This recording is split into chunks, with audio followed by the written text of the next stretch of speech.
Assalamualaikum, it's me Mahad Malik and this is my official page. Do like and share my videos.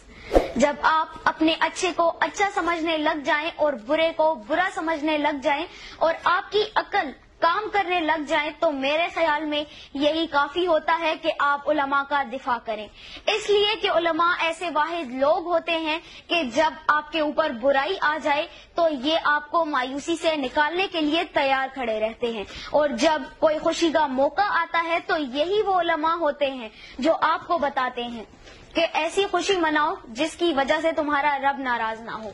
और ये उलमा ये तमाम के तमाम सर्विसेज बिल्कुल फ्री में करते हैं, कोई हमसे पैसे चार्ज नहीं किए जाते। हम इस दुनिया में लाखों रुपए लगाते हैं, लेकिन ये उलमा बगैर 1 रुपया लिए हमें बताते हैं कि हमें अपनी आखिरत कैसे संवारनी है। तो आप बताएं, हम इनका दिफा नहीं करेंगे तो किसका करेंगे? मुझे कोई एक ऐसा आलिम बता दें जिसने सड़कों पर निकलकर एहतजाज किया हो कि हमारी तनख्वाहें बढ़ाई जाएं, हमें और टाइम दिया जाए, बल्कि ये हमारे जैसे दुनियावी काम करने वाले लाखों करोड़ों रुपए कमाने वाले लोग ही हर वक्त रोते रहते हैं कि हमारे पास खाने को कुछ नहीं, रहने को कुछ नहीं, पीने को कुछ नहीं।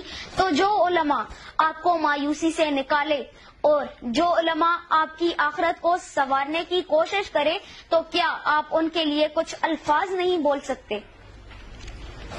उलमा अंबिया के वारिस है। अगरचे हमारे दीन में उलमा की हैसियत सिर्फ एक कासिद और पहुंचाने वाले की है, मगर जिस तरह इसका फरीज शरीयत पहुंचा देना है, उसी तरह उम्मत की भी जिम्मेदारी है कि इनकी ताजीम और अदब बजा लाने में कोई कोताही न करें और एक मुक्तदी और रहनुमा की जैसी कदर बजा लानी चाहिए।